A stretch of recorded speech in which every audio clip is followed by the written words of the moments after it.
The 2019 MLB season can be summed up in a few sentences. For starters, the Belly and Yelly MVP race created one of the most enjoyable MVP watch-alongs in recent memory.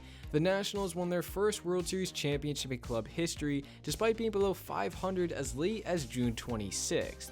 And the juice ball brought the most home runs per game in MLB history by a comfortable margin, including a staggering 15 teams broke or tied their single-season home run record. But despite so many balls reaching the outfield bleachers, one man was able to overcome the mayhem and go on to produce one of the most dominant pitching stretches in MLB history. The date is May 27th. Gerrit Cole is set to face off against the Chicago Cubs, who looked poised to capitalize on the struggling pitcher who looked beatable throughout parts of the early season. Because while he dominated in some starts, such as his 7 scoreless innings with 11 strikeouts against the Minnesota Twins on April 30th, there were equally bad ones. Like his outing on April 20th against Texas, in which he let up 8 earned runs. Poor outings like these inflated his ERA heavily and gave him an ugly 4.11 figure through his first 11 starts of the season. And against the Cubs, the struggles seemed to continue shining through as Kyle Schwarber led the game off with a walk and later scored via a 2-run shot by Anthony Rizzo to put them up early with a 2-0 lead. But instead of blowing up like in his previous few outings, Cole instead got into a groove, setting down the next 2 batters comfortably, and following his 6th inning in which he struck out the side, he exited the game with a much more Gerrit Cole-esque line with 6 innings pitched, 2 earned runs, and 12 strikeouts en route to the victory decision. There was a lot to dissect in this outing. For starters, he was able to find himself more in and around the zone, only allowing 1 walk the entire game, which was in the first inning. And while this may not seem like much, it was a huge positive and a step in the right direction from his outings that included 3 walks, which he had done 5 times in his opening 7 games. And when he wasn't directly in the zone, he was able to get batters chasing far more frequently than before. For reference, these were the amount of swing and misses per game he generated throughout the first 11 games of the season. And as you can see, he hovered in the high teens with just 1 game reaching 20, yielding just a 15% swing and miss rate. But in the game versus the Cubs, he got them chasing 25 times out of 99 pitches, by far the most he produced in a single game thus far, and it was a testament to how well he was able to command his fastball, the pitch he used to generate 11 of the 12 strikeouts. Let me show you what this looked like in action. In the 6th inning, Cole started off Javier Baez with a fastball up out of the zone at 95 miles per hour for strike 1, and later went back to the fastball, this time even higher out of the zone to get Baez chasing for strike 3 and out number 1. Next up, Anthony Rizzo, who has a bit more plate discipline, couldn't lay off Cole's offering just off the plate to put him in the hole 0-2, and on the 4th pitch of the at-bat, he got Rizzo to chase up high for strike 3 just like Baez. And finally, against Wilson Contreras, Cole started off the at-bat with a changeup for strike 1 and a fastball for strike 2. And following 2 straight sliders which didn't get the job done, he went back to the fastball and painted it perfectly up and away from Contreras for strike 3. This outing from Cole sparked a stellar month of June with a 1.89 ERA across 6 starts and had an impressive 49 strikeouts thrown. And if you look at his game logs for this month, you can see they were all quality starts, which for those of you who do not know what that means, a quality start is when a starting pitcher pitches at least 6 innings and allows 3 earned runs or fewer.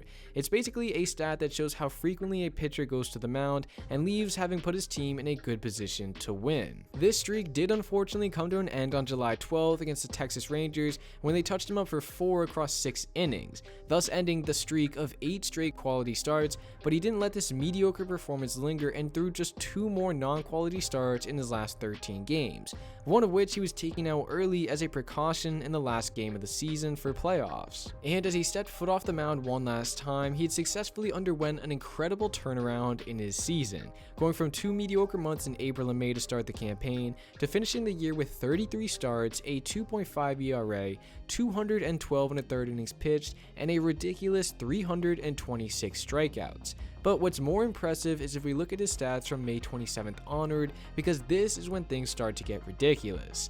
During these 22 starts, he went 16-0, tossed almost 150 innings, held just a 1.78 ERA, and threw 226 strikeouts. And what's even more unbelievable was that he brought his form to the start of the 2020 season. It was then when he added 4 extra wins in 6 starts before finally losing on August 26 against the Atlanta Braves when they touched him up for 5 across 5 innings for his first loss in 28 regular season games. A ridiculous feat to go unbeaten for that long, and while this is not an MLB record, just 2 shy of Roger Clemens for the all-time lead, it is a close second, and he managed to top other long-standing records during this time. For example, the MLB record for most consecutive games with 10 strikeouts was 8.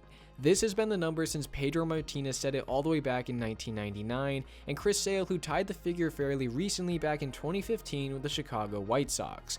Cole, on the other hand, barely edged them out, producing 9 straight starts of this magnitude, and if we include his next 2 starts in the postseason, that's 11 straight starts of 10 plus Ks. And while we do have guys like Spencer Strider and Kevin Gausman who have posted their fair share of 10 strikeout games recently, it seems like that record will be staying put for at least a few more years. Moving on, Cole also set the record for highest strikeouts per 9 among starters with at least 100 innings pitched on the season.